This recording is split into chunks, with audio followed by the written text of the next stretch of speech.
Para comenzar, voy a leerles unos pasajes de la primera carta de San Juan. Dios es caridad.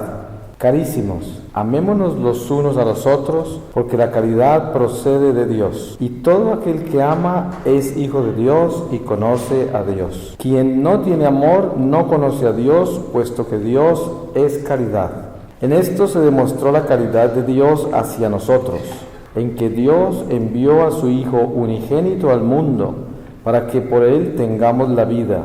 Y en esto consiste su caridad, que no es porque nosotros hayamos amado a Dios, sino que Él nos amó primero a nosotros y envió a su Hijo a ser víctima de propiciación por nuestros pecados. Queridos míos, si así nos amó Dios, también nosotros debemos amarnos unos a otros. Nadie vio jamás a Dios, pero si nos amamos unos a otros por amor suyo, Dios habita en nosotros y su caridad es consumada en nosotros. En esto conocemos que vivimos en Él y Él en nosotros, porque nos ha comunicado su Espíritu. Palabra de Dios. Pues anoche yo había terminado en que estaba en un lago y les comencé a compartir la parte del purgatorio. Y yo aparecí en ese lago con el agua hasta la cintura. Y cuando aparecí en ese lago, descubrí al frente del lago una roca preciosa. Yo sabía que en esa roca estaba Jesús, pero sabía que no lo podía mirar por el estado de pecado en que me encontraba. Entonces traté de escaparme en el agua, porque durante toda la visión lo que quise hacer todo el tiempo fue escapármele al Señor. Yo no quería ver nada, no quería saber nada, no quería oír nada. Todo lo que viví, lo viví por gracia, porque Él no me forzó, pero me llevó a través de todas estas etapas. Y cuando yo trato de escaparme en el agua, descubro que estoy parado en el territorio de todos mis pecados de 33 años. Y cuando descubro que estoy parado en ese territorio, descubro también que esos pecados de que yo hablo son espíritus del mal, mis pecados mortales. Nosotros escuchamos la palabra pecado mortal, pero nunca lo tomamos en serio. No pensamos realmente qué quiere decir mortal. Mortal quiere decir mortal. Los pecados mortales matan, o sea, eliminan el alma de la gracia eterna y eternamente la separan de Dios. Los pecados mortales son mortales. Los pecados mortales tienen nombre propio, cada pecado, y cada pecado es una institución del mal y tiene toda una formación institucional, o sea, cada pecado es una batalla espiritual y tiene muchos soldados peleándola. Por un lado, los demonios quieren que no salgamos de ese pecado y sorprendernos al final de esta vida parados en el territorio de la oscuridad. Y los espíritus del bien, que son los ángeles de Dios y toda la intercesión que tenemos de los santos y nuestra Madre la Virgen María, pelean para que esta alma se traslade a la luz y encuentre a Dios al final de la vida. Es una batalla espiritual en nuestra vida. El alma, cuando peca, conoce al socio del pecado. Nosotros racionalmente no entendemos eso, porque cuando pecamos no vemos a nadie. Miren que nosotros estamos en la carne, en este cuerpo material, y yo puedo cometer un pecado terrible allá afuera en el parqueadero, terrible, y entrar aquí a la iglesia y olvidarme de lo que hice allá, y me entretengo aquí adentro y entro en otro estado y puedo fácilmente, como si nunca lo hubiese hecho. Somos como el gato, que el gato va a la caja de arena, deposita su excremento, lo tapa, sale corriendo y se gasta horas limpiándose muy bien hasta que no le quede ni un rastro del olor de lo que enterró en la arena. Pero si usted va y sacude esa cajita de arena, hiede. Así es el corazón nuestro cuando tiene el pecado enterrado y pretendió limpiándose sus manos de que no tiene ningún excremento guardado. Pero si se sacude la cajita, hiede. Y precisamente que venga el caso la Cuaresma. La Cuaresma es para sacudir la cajita de arena. Y así, cuando nos damos cuenta cuánto hiede, por eso tenemos los sacramentos para limpiar esa caja de arena. Entonces, el alma conoce esos espíritus. Nosotros no entendemos eso porque, como les dije, dentro de este entretenimiento de la creación, los sentidos, los instintos, la razón, los placeres de la carne, todos los apetitos del afecto humano, el poder y el tesoro intelectual, las posesiones materiales, todo esto nos entretiene y nos hace olvidar del mal que hacemos y el mal que cometemos contra Dios. Entonces estamos entretenidos, pero el alma conoce el mal en que anda, conoce su economía y conoce su contabilidad con Dios. Cuando uno muere y se encuentra con su vida real en el mundo espiritual, entonces esos pecados que no han sido perdonados porque uno no se reconcilió, porque no está en paz con Dios, están vivos. Y es una relación personal con esos individuos del mundo caído. Yo estaba en medio de ellos. Cuando veía uno de ellos, podía ver la tentación consentida, la consecuencia del pecado, cómo había afectado a toda mi familia, almas en el purgatorio, generaciones por venir, la iglesia, porque cada que nosotros pecamos disminuimos las gracias de la iglesia entera. Cada que nosotros estamos reconciliados con Dios, aumentamos la iglesia. Ese es un don maravilloso que tenemos que tener en nuestra conciencia. Pero yo tenía una bancarrota espiritual total. Y el Señor me dio la fuerza para mirarlo, después de que había presenciado un pecado espantoso. Les voy a dar un ejemplo de uno de los tantos pecados, como para tener una idea de qué se trata. El Señor me dejó vivir un pecado de adulterio. Cuando yo tenía 21 años de edad, vivía en Hamburgo, en Alemania, y estaba en la Universidad de Hamburgo estudiando artes, y estaba preparando una obra de teatro con una actriz alemana. Ella y yo éramos los actores principales de una obra que envolvía mucha sexualidad. Era una obra clásica y estábamos en la cafetería de la universidad discutiendo la obra.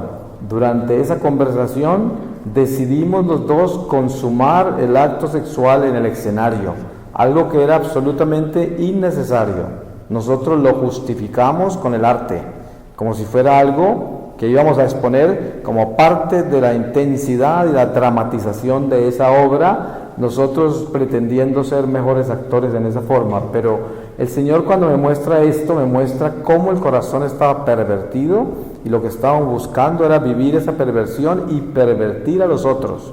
Ustedes saben que el espíritu de impureza, el espíritu del mal en todos los estados del pecado, siempre busca compañía. Cuando una persona está contaminada, lo que quiere es contaminar. Ese es un instinto del maligno.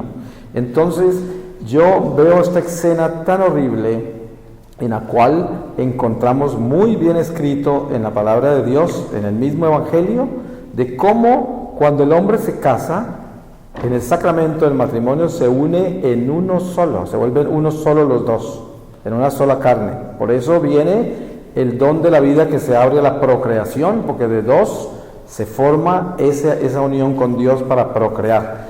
De la misma forma, como dice San Pablo muy bien explicado, el que se une con una prostituta, o el que se une en adulterio, el que se une en fornicación, se une en una sola carne de maldición. Es el lado opuesto. Yo me uní con esta mujer en adulterio porque yo estaba casado, y me uní en una carne de maldición con ella, y aparecía ella y yo en un solo cuerpo, como un monstruo. Yo no podría jamás describirles lo que yo sentí y lo que yo vi, pero era algo que yo sentía que nunca más me podía separar de ella por toda una eternidad. Así me sentía, era algo impresionante. Los pecados de la carne son de los pecados más espantosos que hay, pero advierto que eso no quiere decir que los otros pecados mortales no son mortales. Todos son mortales los que son mortales. Entonces, por eso precisamente nosotros debemos tener mucho cuidado en el estudio que le damos a los 10 mandamientos, porque son 10 mandamientos, y estudiar los 7 pecados capitales y compenetrarnos muy bien en ellos para entender todo ese territorio de la oscuridad, para entenderlo bien y por qué Dios nos ha dado esos parámetros y por qué nos ha enseñado exactamente de qué cuidarnos, cómo cuidarnos, y nos ha entregado las armas para defendernos. Y como son invisibles, a nosotros nos cuesta mucho aprender a vivir con cosas que no vemos, y por eso la fe es nuestra mayor enseñanza en la iglesia, el vivir por la fe y vivir en fe, que quiere decir creer en lo que Dios nos pidió, en fe, para que obedeciendo a eso podamos en fe alcanzar lo que no vemos, que es la gloria eterna que está prometida a nosotros. No la podemos ver. Nosotros nos entusiasmamos más con una promesa material de conseguir una casa más grande o un auto o más dinero o más gloria en la tierra, y todo eso nos llama la atención porque es tangible, es visible, es material. Pero cuando nos hablan de una gloria eterna, de cosas invisibles, de pecados, de espíritus, eso no lo vemos, no lo tocamos y no tiene valor.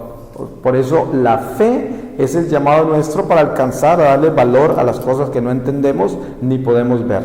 Y eso es una maravilla, tener fe, porque es sobrenatural, no es natural. Naturalmente quisiéramos cosas que entendemos y cosas que podemos ver y tocar y saborear, pero lo que no, se necesita fe para eso. Por eso se llama una gracia.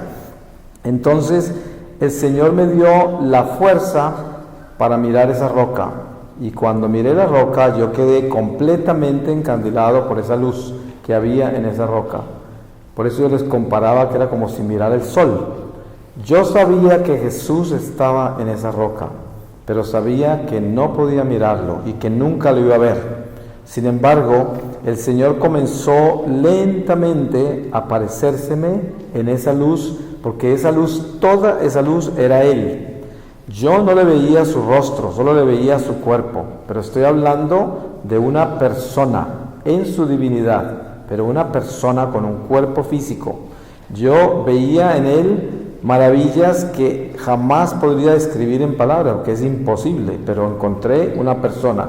Yo estaba tan perdido que estaba convencido que Dios era una energía, una fuerza cósmica, que era un nirvana y no sé cuántas cosas absurdas que yo adopté de toda clase de filosofías paganas y toda clase de estudios que hice en el ocultismo, en el esoterismo y quién sabe cuántas más cosas. Pero ahí estaba yo con un Dios vivo, presente, persona. Mucho menos que creyera yo que había una Trinidad, pero ahí estaba yo en presencia de Jesús.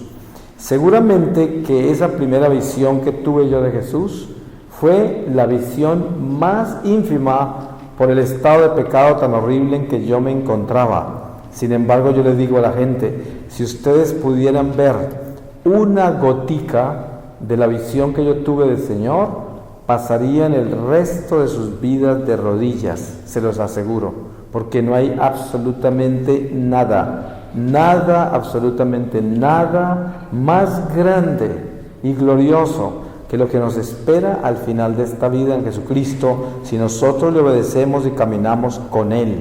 Nada. Miren que yo le hice culto al mundo.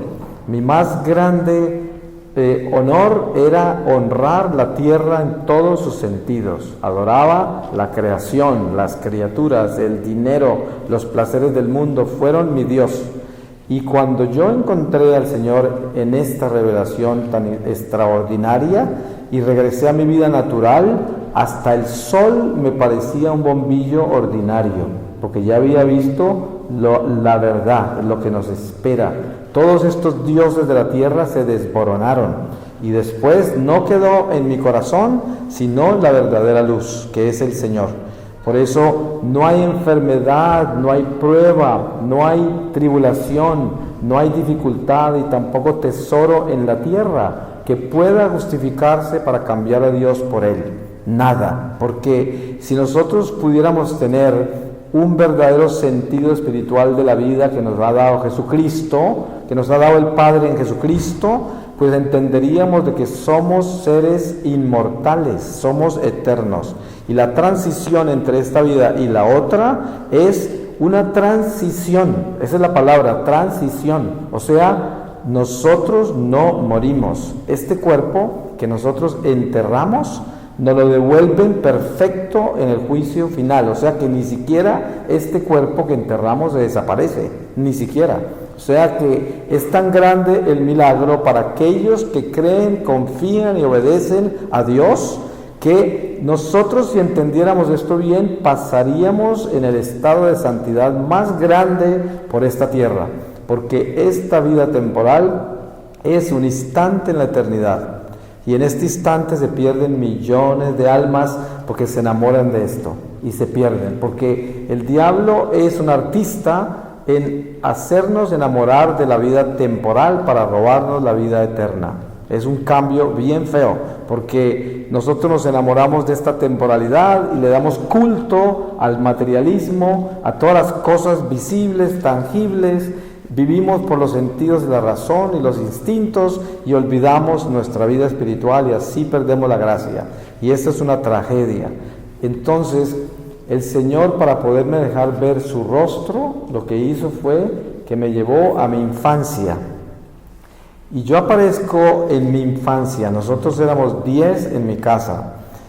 Habíamos 5 hombres y 5 mujeres. Y estábamos en ese momento en estado total de inocencia, todos niñitos.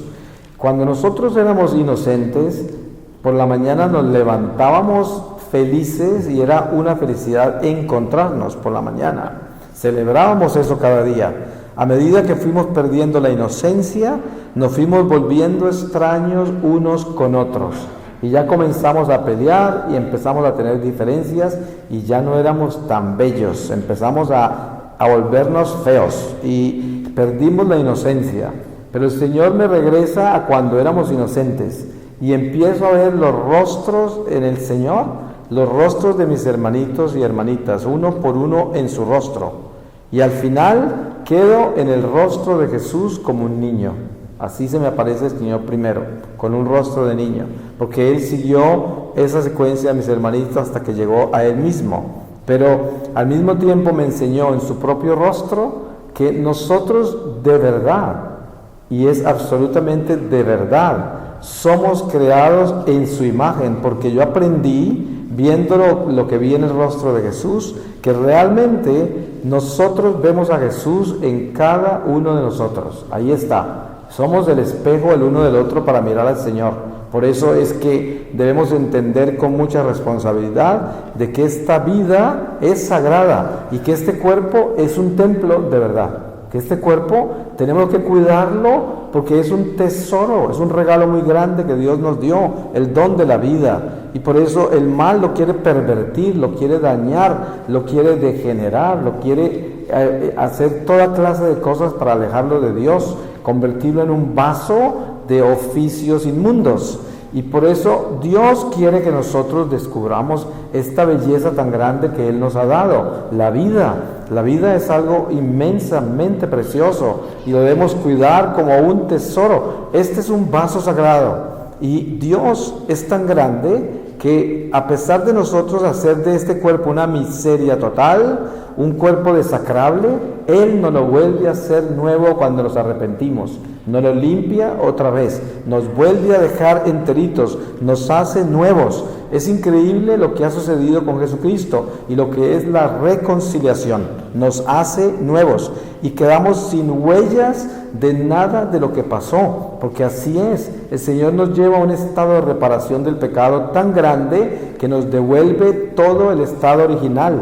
Y esa es una promesa del mismo Jesucristo, es el mismo evangelio vivo, es nuestra iglesia católica, es nuestra fe. Él nos hace nuevos a través del arrepentimiento. Y miren que Él abre sus brazos y me está invitando a entrar. Y yo estaba totalmente paralizado en ese lago, no podía moverme. Y Él me mostró por qué estaba paralizado. Me mostró que yo estaba vacío de Él, porque nunca había amado y por eso no tenía nada de Él y no podía moverme hacia Él. Y me enseñó que durante esta vida terrenal, para nosotros poder llenarnos de Él, de la única manera que podemos llenarnos de Él es amándonos los unos a los otros. Cuando yo amo al prójimo, el amor de Dios fluye a través de mí y llega al corazón de mi hermano, lo llena de Dios y mi corazón queda lleno de Dios. Entre más ame, más Dios en mí. Entre menos ame, menos Dios en mí. Por eso estaba yo vacío de Él, porque solo me amé a mí mismo, solo era amor propio. Todo lo que yo hice en mi vida lo hice para glorificarme yo. Y yo era el único importante. Y los demás pretendí que los amaba, pero no me importaban de verdad. Porque lo único que me importaba era yo, mi propia vida. Y por eso estaba vacío del Señor, paralizado en ese lago. Y sin embargo el Señor me mostró cómo me iba a enseñar a confiar en Él y aceptar su misericordia a pesar de yo estar vacío de su amor, que es algo que es inconcebible, pero así de grande es el amor de Dios. Y me mostró algo precioso, me dejó ver a través de sus ojos un océano infinito de pureza. Yo les estoy advirtiendo de que cuando yo veía a Jesús, es como si estuviera mirando de la tierra al sol. Sin embargo, podía ver todo perfectamente. Y en sus ojos vi un océano infinito. Al descubrirlo bien me di cuenta que estaba formado por millones incontables de espíritus del Señor. Y eran personas preciosas. Y descubro, cuando el alma entra a la gloria eterna, entra en la eterna juventud. Hágase de cuenta usted ver gente perfectamente joven, que no tiene edad. Es un estado inexplicable de lo precioso que es.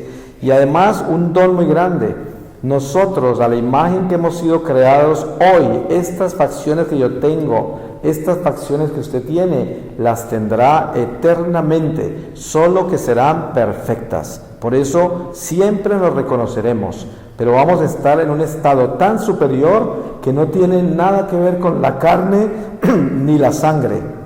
Para nada, o sea, no tenemos parentesco, estamos en un estado mucho más superior que la relación de carne y sangre, mucho más. Las personas siempre dicen, me encontraré con mi abuela, veré a mi tío, encontraré a mi mamá. La respuesta es sí, sí entran a la gloria de Dios, pero no hay relación de sangre ya, es mucho más poderoso, mucho más alto.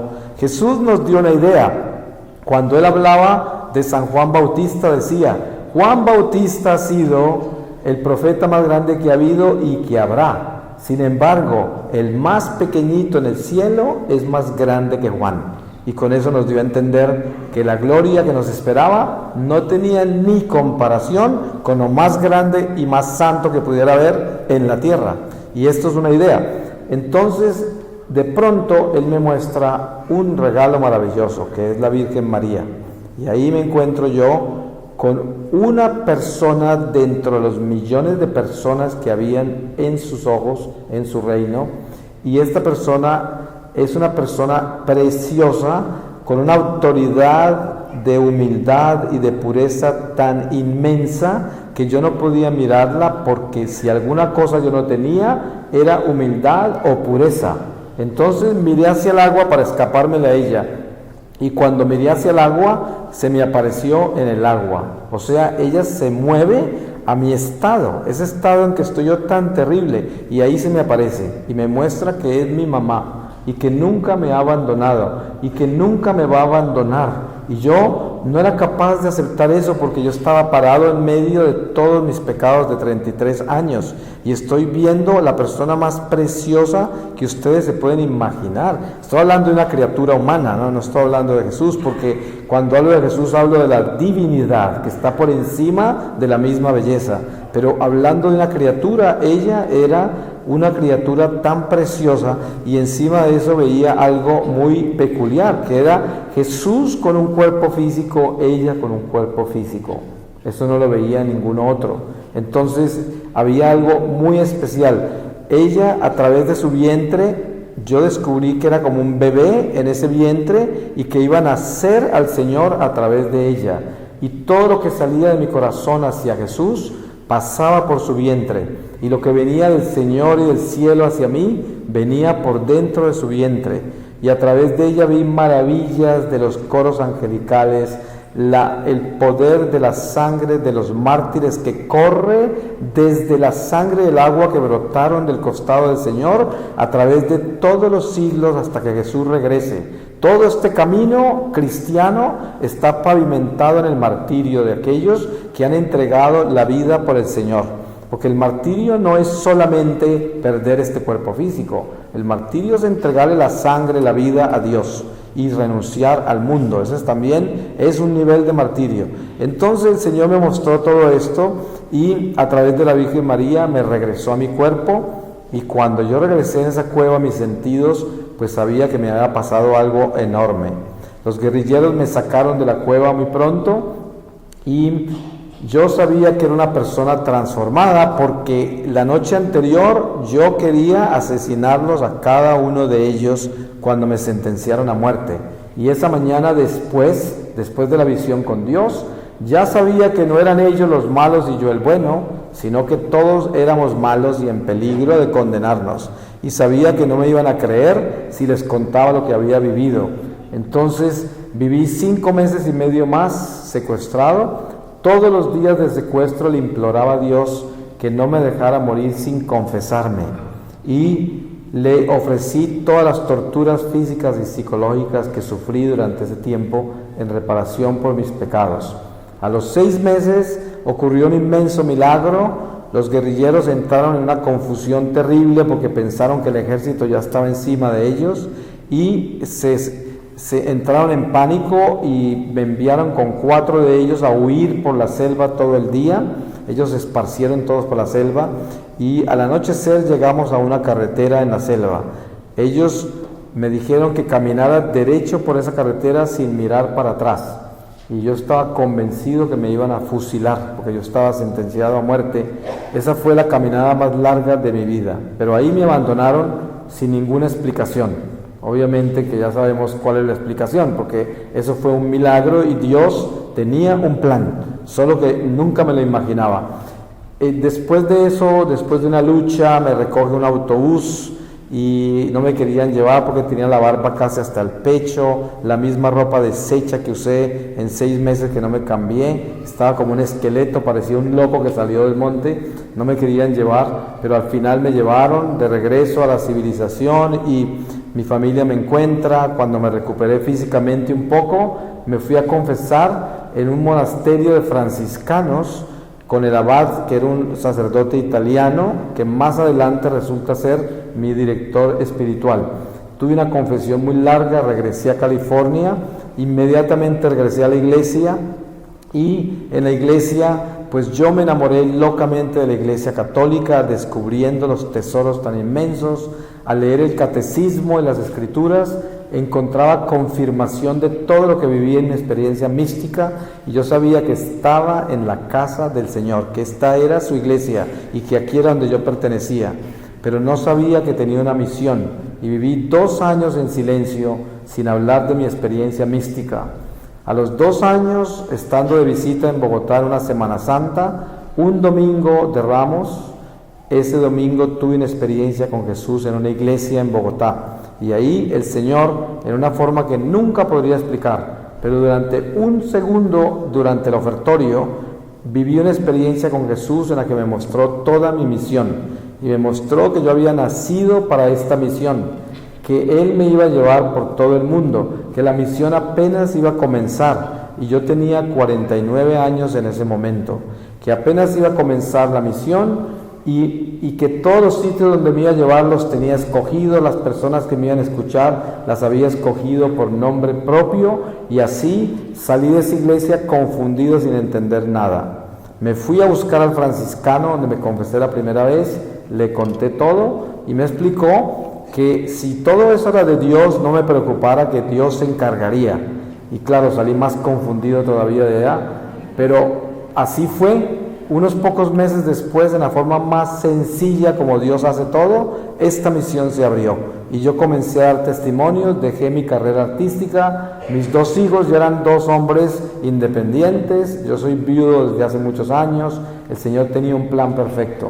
Comencé una misión que la fundé en Bogotá con Arquidiócesis de Bogotá, que se llama Peregrinos del Amor. Hace ya 12 años que estoy en el 11º año exactamente este año, empecé en el 11º año y soy un misionero laico que pertenezco a la Arquidiócesis de Bogotá, zona pastoral de San Pedro, parroquia de San Norberto, y salgo directamente como misionero laico a las misiones por el mundo entero.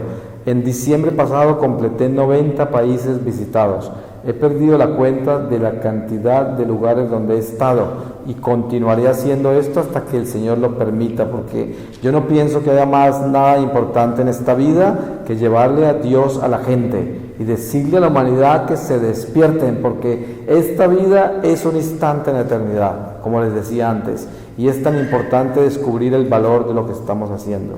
Pues para terminar esta misión y terminar esta reflexión de esta noche, yo le voy a pedir al Señor su palabra y les voy a leer a ustedes de la carta de San Pablo a los Romanos, en el capítulo 1, desde el versículo 8, y dice: el justo vive de la fe. Primeramente doy gracias a mi Dios por medio de Jesucristo acerca de todos vosotros, de que vuestra fe es celebrada por todo el mundo. Dios, a quien sirvo con todo mi espíritu en la predicación del Evangelio de su Hijo, me es testigo de que continuamente hago memoria de vosotros, pidiéndole siempre en mis oraciones que, si es de su voluntad, me abra finalmente algún camino favorable para ir a veros, porque tengo muchos deseos de ello, a fin de comunicaros alguna gracia espiritual con la que seáis fortalecidos. Quiero decir, para que hallándome entre vosotros, podamos consolarnos mutuamente los unos a los otros por medio de la fe, que es común a vosotros y a mí. No quiero, hermanos, que dejéis de saber que muchas veces he propuesto hacer este viaje para lograr también entre vosotros algún fruto, así como entre las demás naciones, pero hasta ahora no me ha sido posible. Deudor soy igualmente a griegos y a bárbaros, a sabios y a ignorantes. Por lo que a mí toca, pronto estoy a predicar el Evangelio también a los que vivís en Roma. Que no me avergüenzo yo del Evangelio, siendo él como es la virtud de Dios para salvar a todos los que creen, a los judíos primeramente y después a los gentiles.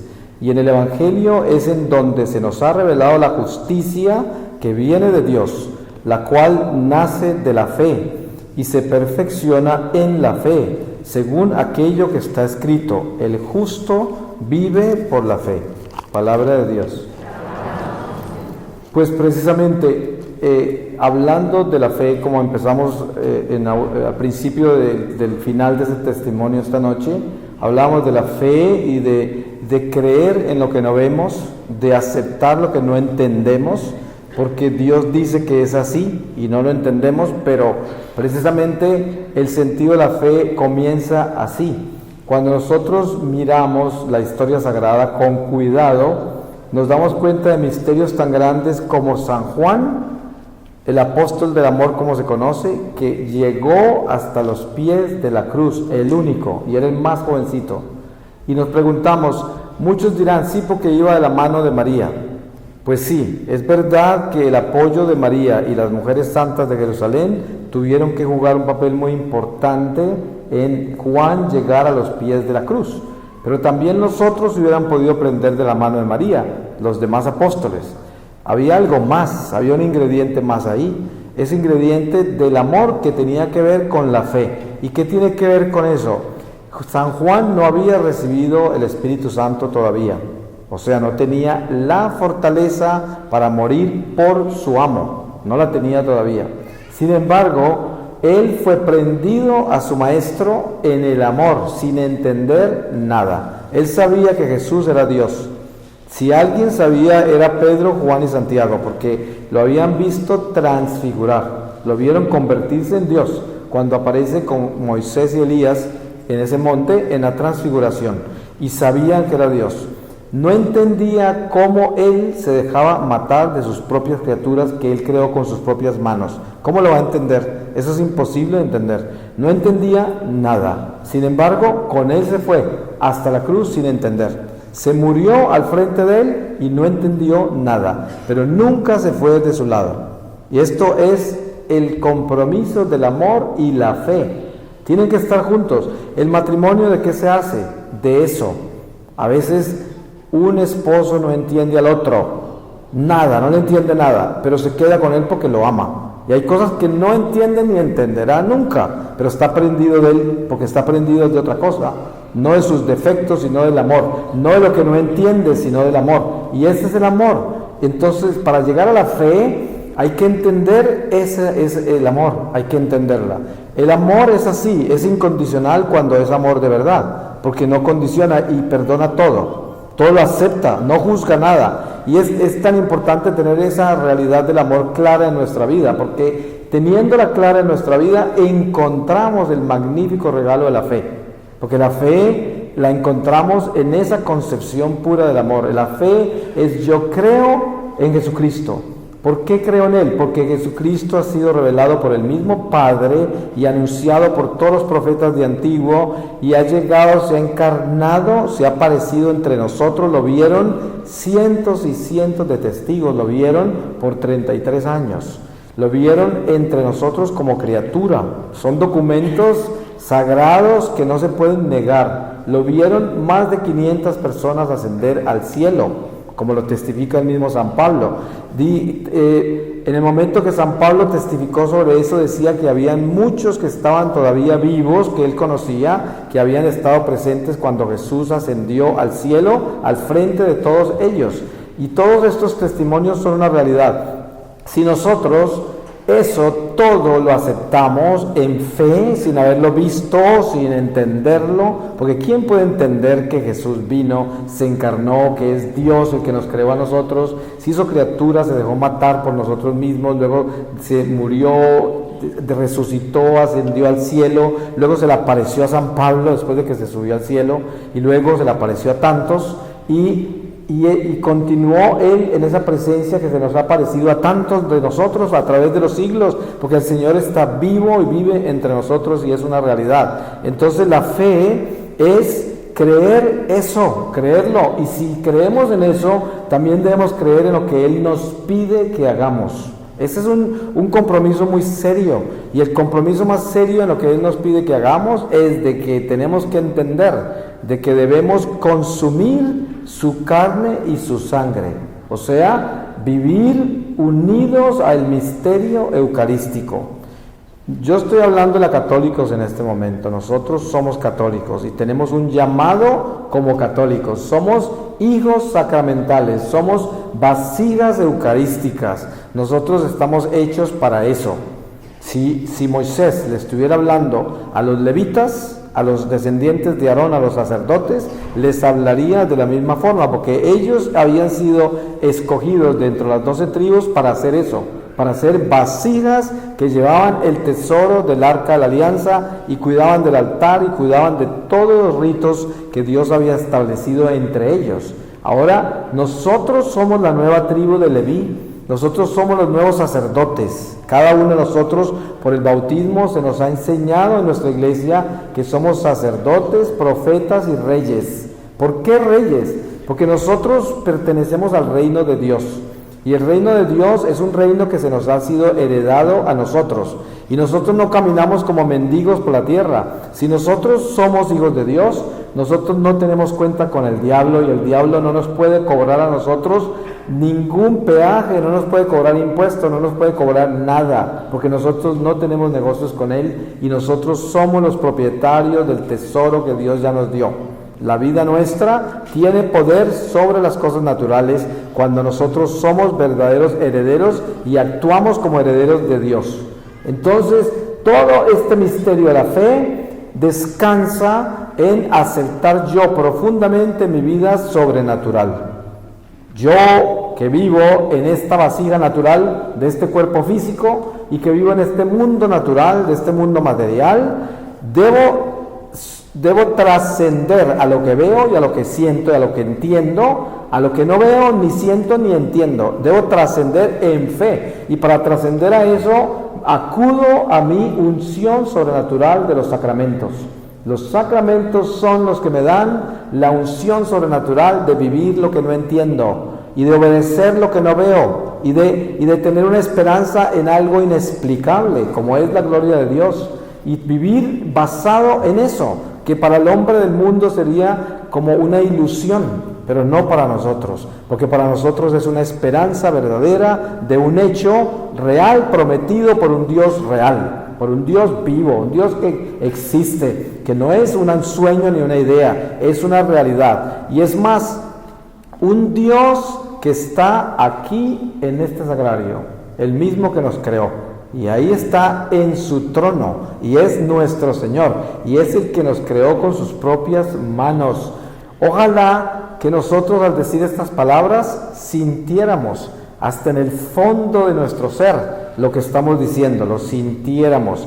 Él está aquí, está presente y es el que nos hizo con sus manos y es Dios y está aquí en este momento entre nosotros, aquí en ese tabernáculo, y es más, está en nuestros corazones, y esto es imposible de explicar, imposible de concebir con nuestra razón, imposible de aceptar en una forma natural, pero el Señor nos llama a que vivamos la experiencia sobrenatural de nuestra fe, aceptándolo sin entender. Miren que al principio de mi conversión, allá en California, cuando regresé del secuestro, yo iba a la iglesia todos los días y abría la palabra del Señor para leerla ahí en silencio antes de la Eucaristía, y cuántas cosas yo no entendía casi nada. Y no es que hoy entienda mucho, pero cuando yo me preguntaba tantas cosas de la palabra, un día el Señor, durante la adoración al Santísimo, me dijo, el alma tuya entiende la palabra perfectamente. Si continúas leyendo la palabra que es mi palabra y es vida, tu alma se fortalecerá tanto de alimentarse con la palabra mía, que un día hasta tu pobre intelecto humano va a terminar entendiéndola. Y esto es algo parecido a San Juan en el Calvario sin entender. Yo me voy con la palabra y no entiendo, pero sé que es la palabra de Dios, por lo tanto es perfecta. No la entiendo, pero la leo y siento que en mi alma hay un alivio con su palabra, me alimento con ella sin entenderla, mi alma que sí la entiende se fortalece y hasta mi pobre intelecto termina viviendo la experiencia de la palabra que no entiende. Y ese alimento es el que nos produce a nosotros los frutos del Espíritu, que germinan en nuestro corazón por la acción de creer sin entender. Y esto es la base de nuestra fe, la base del amor. El que aprende a vivir así, aprende a amar al prójimo, porque entonces perdona, porque entonces tiene compasión. Ese es el premio que Dios le da al que cree, al que vive en fe. ¿Cuál premio le da? Que si usted aceptó creer todo lo que Dios le ha revelado en fe, sin cuestionarlo, sin entenderlo, así mismo Dios de regalo le va a dar a usted de que usted pueda aceptar a todo el mundo sin entenderlos, sin comprender absolutamente nada de sus comportamientos, nada, y usted los va a amar, los va a entender. O sea, pasa a otro nivel, pasa a un nivel superior del amor como regalo de la fe. Eso es lo que trae la fe. La fe trae el don del amor. Y ese don del amor nos da a nosotros la posibilidad de crecer en compasión, en humildad, en perdón, en todo esto que nos hace falta cuando no tenemos fe. Cuando lo único que creemos es lo que tocamos, lo que sentimos, lo que disfrutamos, lo que tememos de las cosas visibles y racionales.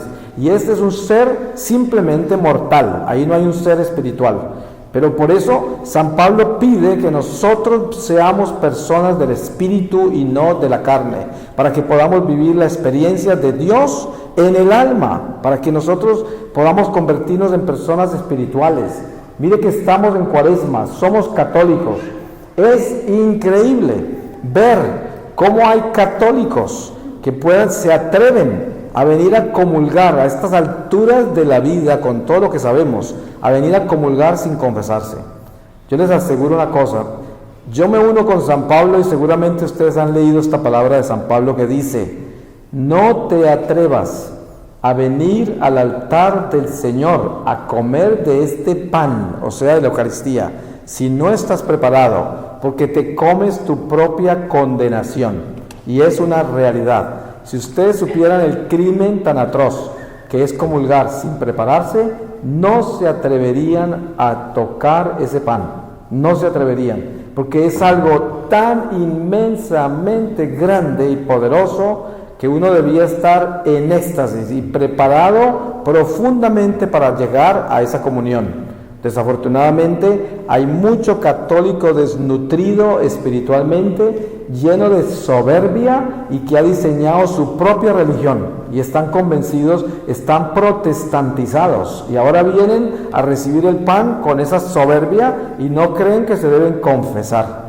Hay de ustedes los que hacen eso, se los digo de todo corazón. Y seguramente que yo no me hago muy popular por estas cosas, porque hay gente que hasta piedra me quiere tirar a veces, porque son tan liberales en la forma en que manejan los sacramentos, que lo que yo digo es un escándalo. Pero les cuento, ¿qué importa? Porque la realidad no es que uno venga a complacer seres humanos, sino a decir la verdad. Y esa verdad está escrita tal y cual en el Evangelio. Por lo tanto, si no me quieren, yo no vine a que me quieran, sino vine a cumplir con mi deber, que es anunciar lo que yo he visto, anunciar lo que el Señor me enseñó, anunciar la verdad, así me cueste la vida, porque por eso moriré. Y esto es lo importante, lo que nos hace falta en este mundo es pantalones, tanto a mujeres como a hombres, para poder nosotros testificar la verdad como está escrita y no negociarla. Lo que es pecado y no ha cambiado ni hace 2000 años, ni hace 1000 años, ni hace 500, ni va a cambiar, porque la palabra de Dios no va a pasar, es la misma siempre.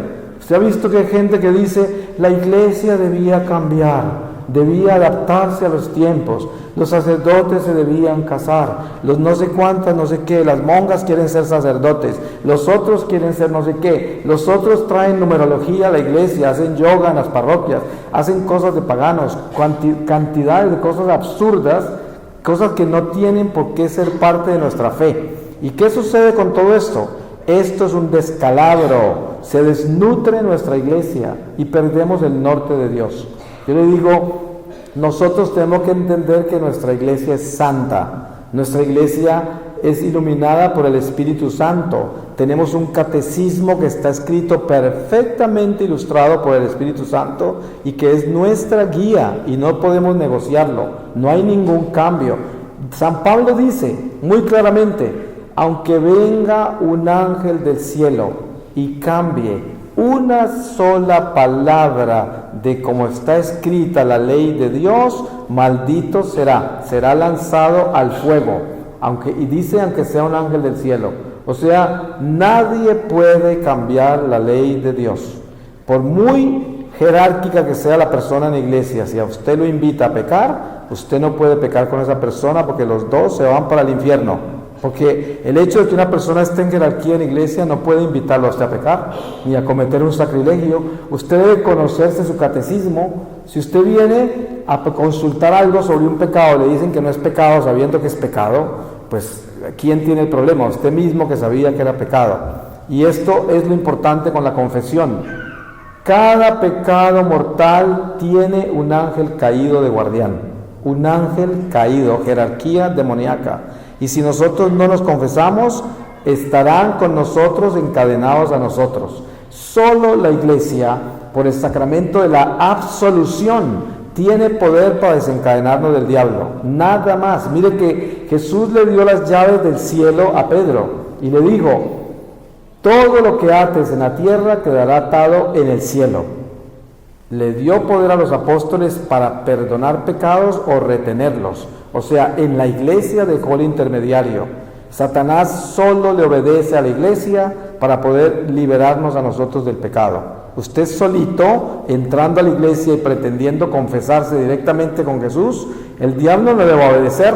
Usted va a venir a comulgar en pecado mortal si no se confiesa y comete un sacrilegio. Y esto es tan sencillo. O sea, se acaba de hundir, como dice San Pablo. Por eso es tan importante entender el misterio de los sacramentos y por qué razón debemos confesarnos. Debemos confesarnos porque nuestra naturaleza es tan soberbia y tan rebelde que nosotros debemos constantemente doblarla y humillarnos, arrepentirnos ante otro pecador.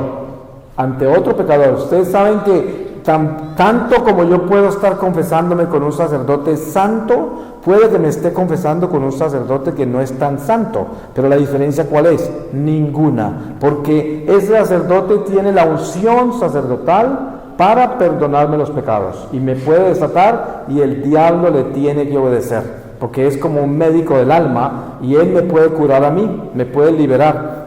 Y esto es si nosotros supiéramos la fuerza espiritual que hay detrás de este misterio de los sacramentos, acudiríamos a ellos en una forma increíble, porque ustedes no pueden siquiera concebir lo increíble que es la salud espiritual que producen los sacramentos. Una persona bien confesada que comulga es una persona que tiene salud interior, salud espiritual, tiene paz, tiene gozo, tiene esperanza, tiene sabiduría, tiene discernimiento, tiene los dones despiertos, los dones del Espíritu, y vive una vida increíblemente grande, porque tiene dentro de sí la sencillez que viene con Cristo, que es la presencia de un Dios bueno, de un Dios amable, de un Dios caritativo, de un Dios compasivo, de un Dios que perdona, de un Dios que todo lo espera, de un Dios que todo lo sabe, de un Dios que todo lo entiende, de un Dios que no juzga. Y esto es lo que nosotros recibimos como premio de esa fidelidad a los sacramentos. Teniendo ese sacramento claro, entramos en la maravilla de la Eucaristía. Miren ustedes que en esta parroquia, por ejemplo, para los que son de esta parroquia, tienen ustedes un regalo gigantesco que es su capilla de adoración perpetua.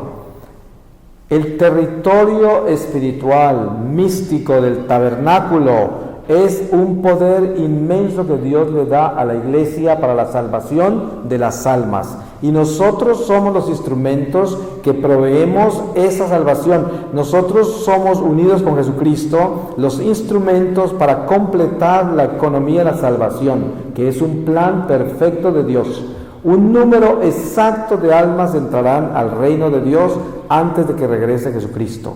Y ¿quiénes son ese número de almas? Aquellos que acuden al llamado del amor, porque la salvación es para toda la humanidad entera, no solamente para los cristianos, no solamente para nosotros los católicos. Nosotros los católicos somos los responsables del resto de la humanidad que no conoce a Dios. Al comulgar alimentamos al resto de los seres humanos, pero toda la humanidad es llamada a la salvación. Desafortunadamente Dios tiene muy pocos amigos y el plan de la salvación se tarda en completarse, porque la gente se enamora del mundo y Dios continúa permitiendo el don de la vida. Ustedes no se pueden imaginar la cantidad de millones de hijos de la fornicación que hay hoy en el mundo, hijos del desamor, hijos de la promiscuidad, millones de hijos así. No hijos del matrimonio, no hijos del amor a Dios, no hijos de la obediencia.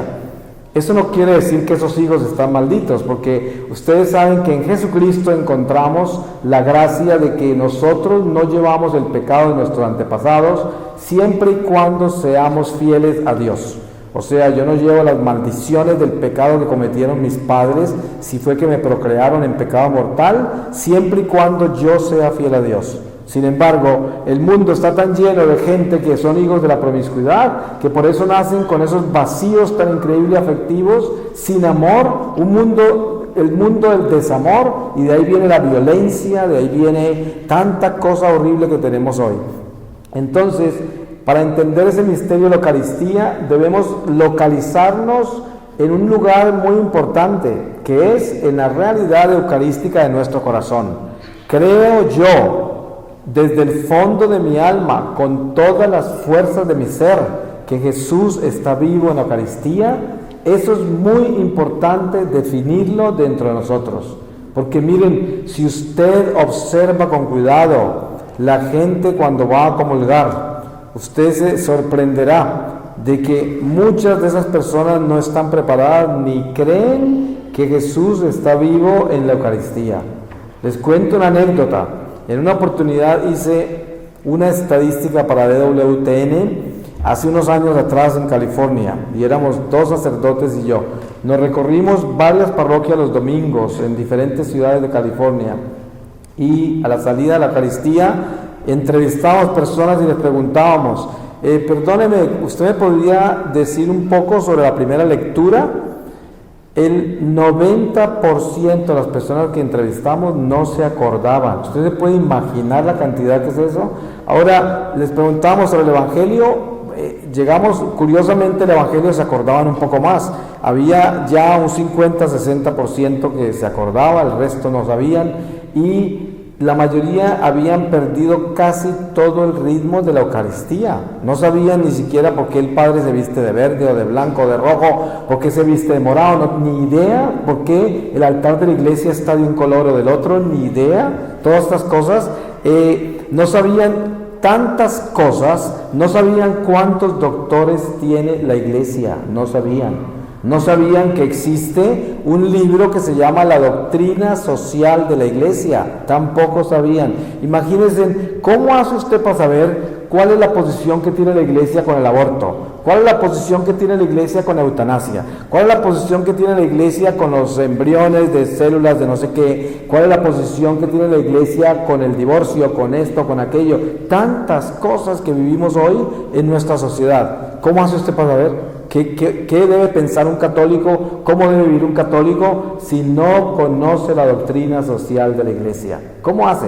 Y no lo saben. Entonces, en resumidas cuentas, ¿qué sucede? Que somos muchos católicos que no tenemos ni idea qué es un católico ni qué es la fe. Por lo tanto, la Eucaristía la desconocen también. Entonces, un ejercicio espiritual en esta Cuaresma es la sinceridad.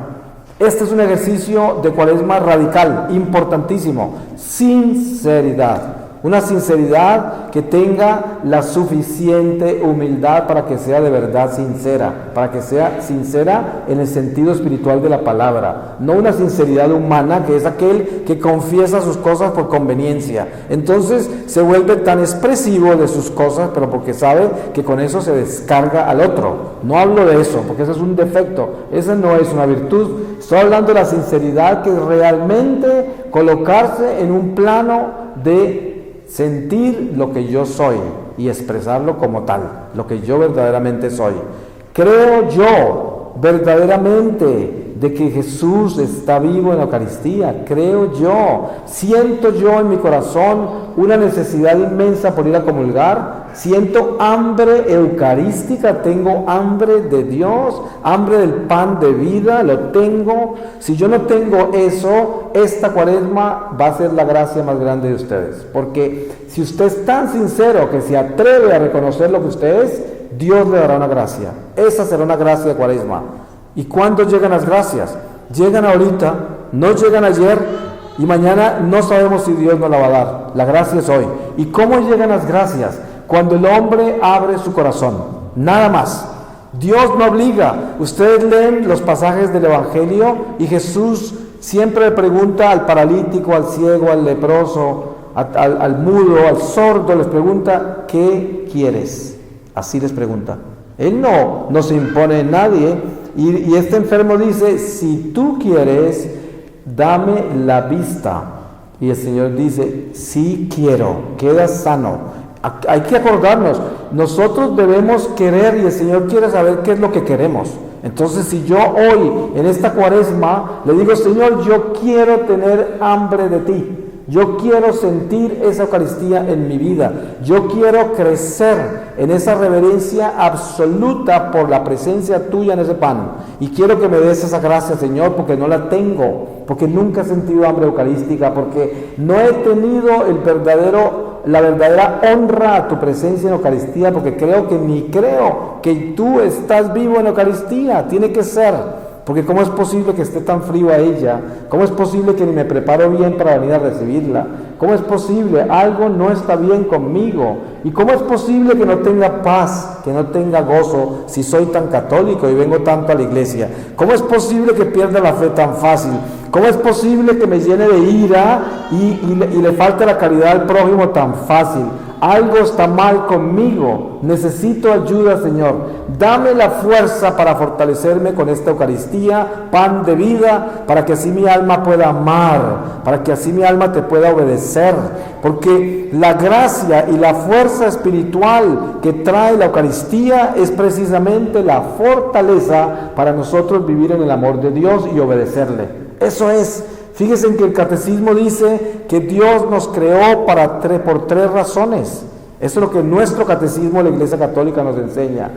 Nos creó para aprender a amarlo, para aprender a conocerlo y para aprender a obedecerlo. Esas son las razones por las cuales Dios nos creó, así nos enseña nuestra Iglesia. Y es importantísimo entender de que yo debo reconocer quién soy. ¿Cuál es el día del Señor en nuestra vida? El día que yo digo sí, ese es el día del Señor en nuestra vida, porque Él no nos obliga.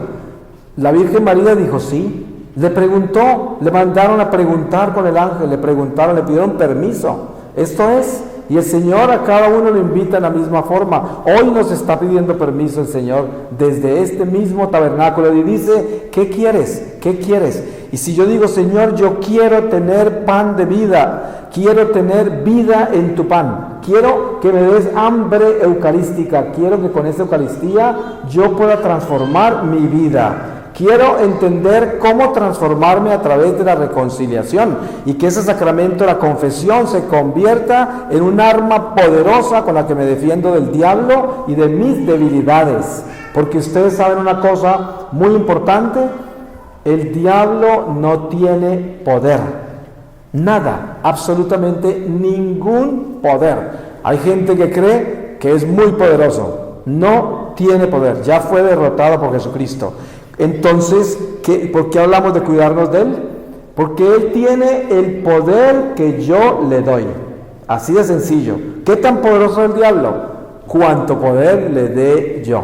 Ese es el poder de Satanás. Satanás es tan poderoso conmigo cuando yo le abro la puerta, cuando yo le doy permiso, y ahí sí tiene poder sobre mí. ¿Cuándo tiene poder sobre usted un chismoso? ¿Cuándo tiene poder sobre usted una persona deshonesta? Cuando usted le deja la puerta abierta, cuando usted le confía cosas que no debe confiarle, cuando usted deja su dinero tirado por ahí, le da usted poder al robo, le da poder a todas las cosas. Esa es la fuerza del diablo, así actúa. Entonces no tiene poder, pero nosotros no tenemos nada que temer si estamos en gracia de Dios, pero tenemos todo por cuidar. Y no podemos olvidarnos de eso. Si yo tengo alarma en mi casa y me aseguro de tener la seguridad normal de una persona que vive normal, pues voy a poderme acostar tranquilo sabiendo que si pasa algo la alarma salta y me avisa que hay un ladrón. Pero no tengo que preocuparme yo de acostarme pensando que se me va a entrar un ladrón. No, porque tengo la alarma puesta y tengo toda la seguridad que necesito poner. Eso pasa con nuestro corazón. Se le pone la alarma de la obediencia, es nuestra alarma, la obediencia. Y la obediencia es tentada, pero la alarma suelta, la alarma sale, que es la gracia de Dios. El obediente tiene gracia de Dios y le da la fuerza para que sienta y escuche todas las alarmas de que el diablo quiere romper la puerta.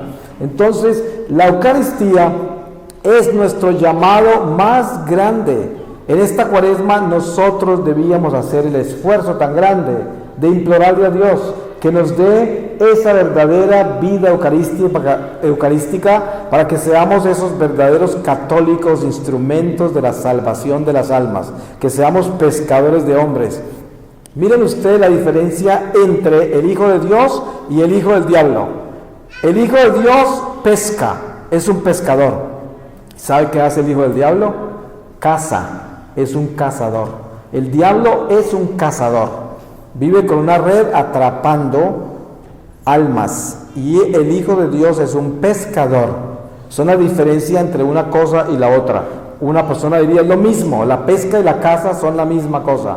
Pero en términos espirituales no quiere decir lo mismo. Porque si no, Jesús hubiera dicho, seréis pescadores y cazadores de almas. No, Él no dijo eso. Dijo, seréis pescadores de hombres. Y esto es muy importante distinguirlo porque la acción en el espíritu es muy diferente. Y hay que entender también de que Dios nos ha dado una iglesia que es perfecta, continuación del judaísmo, una iglesia absolutamente perfecta, santa. Lo importante que es entender nuestra iglesia como es. Hay personas que no entienden todo lo que se vive en la Eucaristía, los milagros tan increíbles que ocurren. Les cuento esto, en mi experiencia de Dios, yo he descubierto cosas como estas. Cuando el sacerdote se está vistiendo en la sacristía, todo el infierno tiembla, porque ese sacerdote cuando se pone esos vestidos litúrgicos se transforma y el Señor entra en él. A pesar de él, no importa ese instrumento en qué estado se encuentre. Por eso se pone esas vestimentas litúrgicas. Con esas vestimentas litúrgicas que hace el sacerdote, cubre su humanidad, cubre su carne, cubre todo lo que tiene de él, de ser humano, para que entre el Señor. Y en esas vestimentas litúrgicas que vienen desde Aarón, desde los sacerdotes de Leví, el Señor les diseñaba sus vestidos y todo. Esto no son invenciones nuestras. En la iglesia se fue transformando todo ese lenguaje y toda esta simbología litúrgica por la Eucaristía, y en las tradiciones sagradas se va transformando en nuestra vida cristiana. Pero hay un lenguaje místico divino en la liturgia. Todo lo de la liturgia es de origen divino, y por eso debemos entender de que nunca podemos dejarnos robar eso. ¿De qué se trata el protestantismo? Precisamente destruir las tradiciones sagradas, eliminar todo lo que viene en esas tradiciones para que nosotros perdamos esa mística de nuestra fe, y así encontramos una iglesia protestantizada, desnuda de tradiciones, donde pierde fuerzas espirituales vitales para la batalla contra el diablo. Y por eso hay tanto cristianismo desnutrido, que están amparados únicamente en las cosas del mundo. El cristianismo más popular de hoy, ¿cuál es? El cristianismo emocional. Ustedes han visto esos cristianos emocionales, y todo lo que están pidiendo es prosperidad, liberación, sanación. Esas son las palabras claves. Si viene a la ciudad alguien a predicar y dicen, viene un Señor a sanar, llena un estadio, ahí llegan todos, porque todo el mundo se siente enfermo todo el tiempo, ahí llegan todos. Que van a liberar, todos están posesos, llega todo el mundo. Pero si llega alguien a decir, va a venir un Señor a enseñarles a ser santos, no llega ni la abuela, porque no se trata de ser santo, sino de que me sanen mi hígado roto de tanto alcohol, que me arreglen mi economía y me den mi prosperidad, que me arreglen las cosas del mundo, pero arreglarme mi vida espiritual no me interesa. Por eso nosotros, para poder ser verdaderos católicos, tenemos que estar por encima del cristianismo emocional. No se trata del gran predicador que se sabe la Biblia de memoria y cada palabra que dice Juan 17:1 y todo el mundo alarmado. Hoy, ¿cómo se sabe las Escrituras? Y eso lo comparan con la santidad.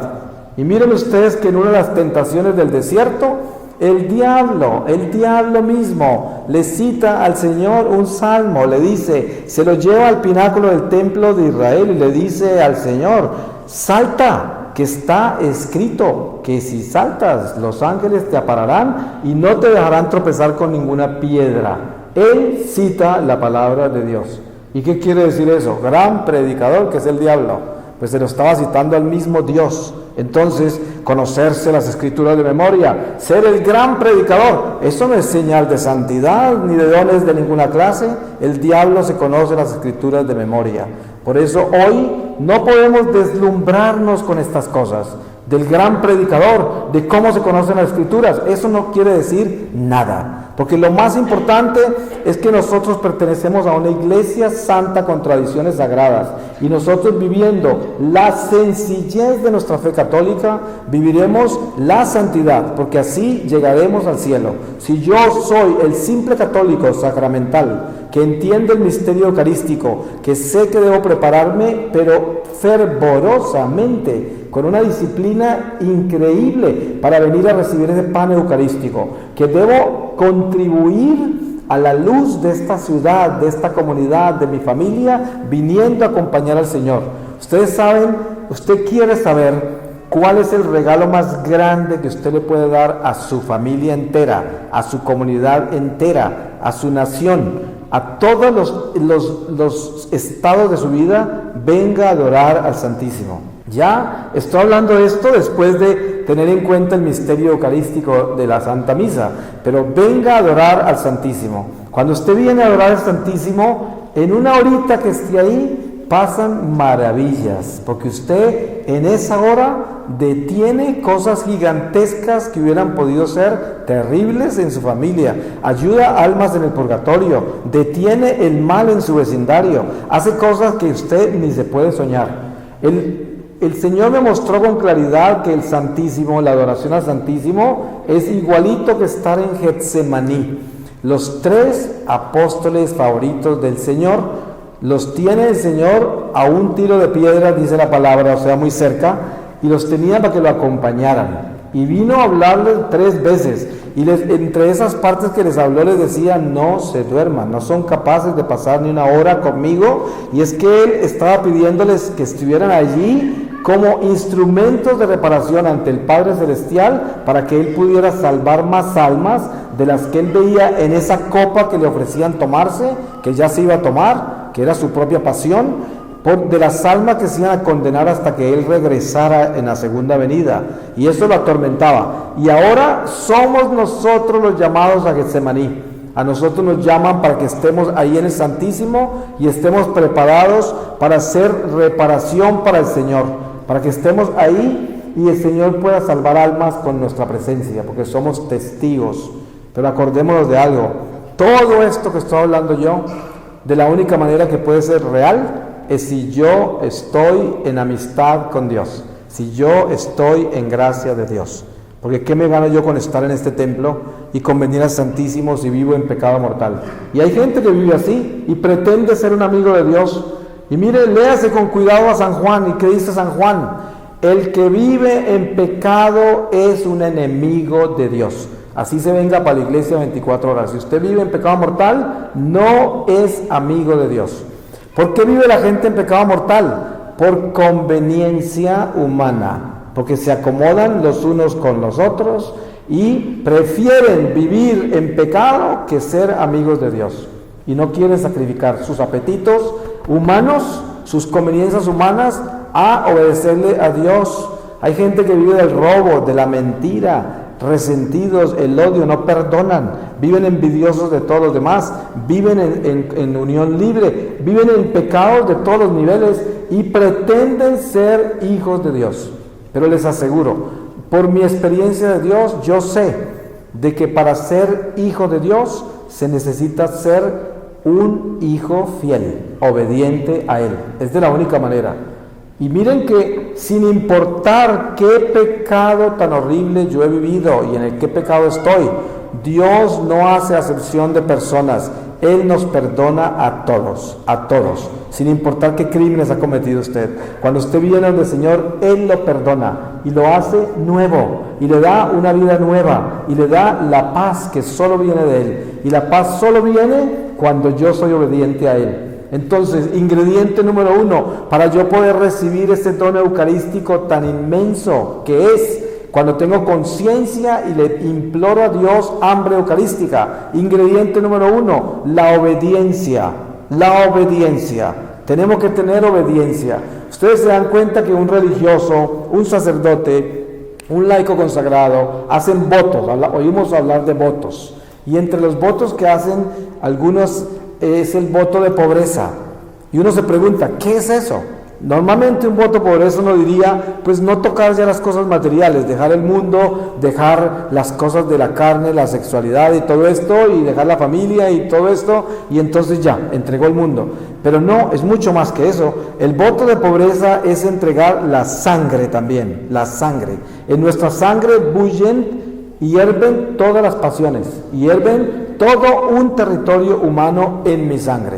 Esta sangre es un territorio. Y es lo que yo más amo y a lo que más apegado estoy.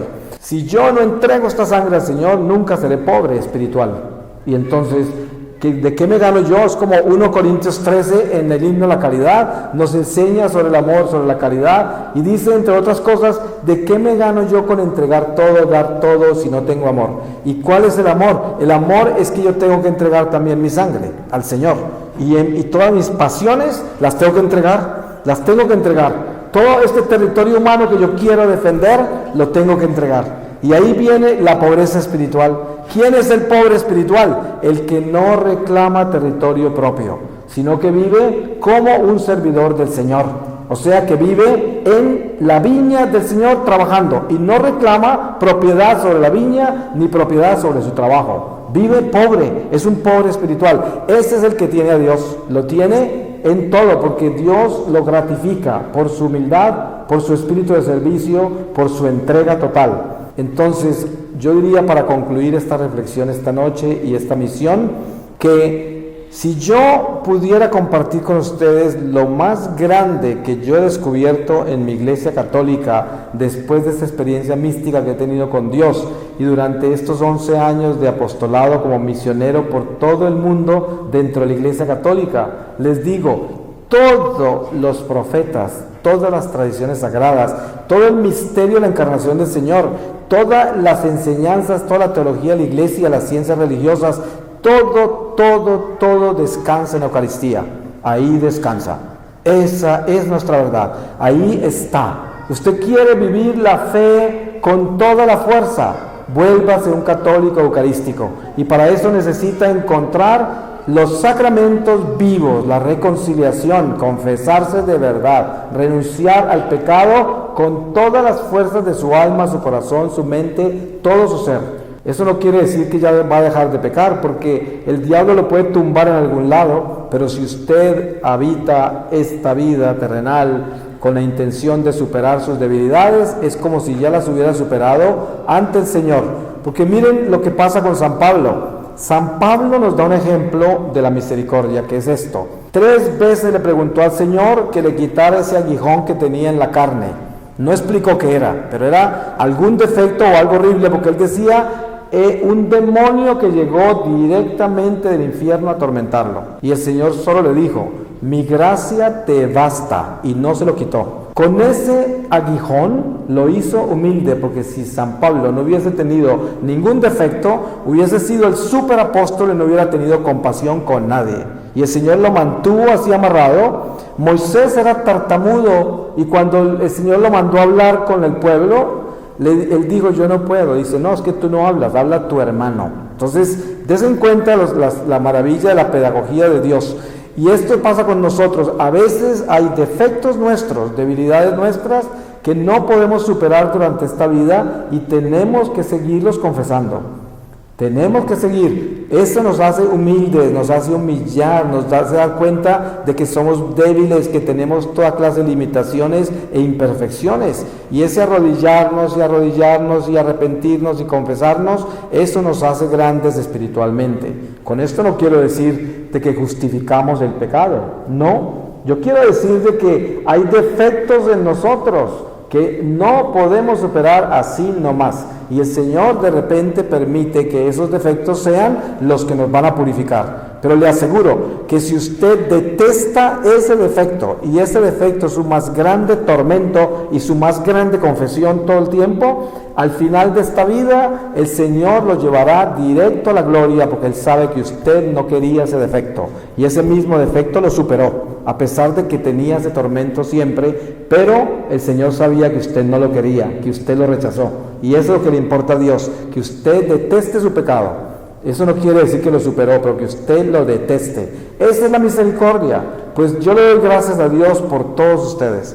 Le doy gracias a Dios porque cada uno de nosotros en este templo presente, los sacerdotes, y cada uno de nosotros somos templos vivos de Dios, piedras vivas, y de nosotros depende la salvación de millones de almas a través de la Eucaristía. Por eso despertémonos y volvámonos seres eucarísticos, volvámonos católicos verdaderos. Y acuérdense de esto, este mundo está lleno de gente endemoniada. Necesitamos santos. ¿Quién va a defender la iglesia? ¿Quién le va a dar esperanza a los niños? ¿Quién le va a dar consuelo a los ancianos? ¿Quién va a inspirar los matrimonios? Nosotros somos los llamados a hacer eso. Nosotros somos los hijos de Dios que fuimos llamados a este ejército de la luz y somos llamados a ser testigos de Jesucristo y llevarlo vivo en nuestro corazón. Y así por nuestra boca fluirán ríos de agua viva, sabiduría brotará de nuestra boca y daremos compañía, esperanza a los que están en la oscuridad. Pues que el Señor los bendiga a todos, que esta cuaresma sea para ustedes una gracia inmensa, una unción inmensa, que esta parroquia siga creciendo en sabiduría y en unción, que los sacerdotes los santifique cada día más el Señor y los proteja del maligno, y que todas sus familias sean bendecidas en esta cuaresma en una manera muy especial. Amén. Gracias.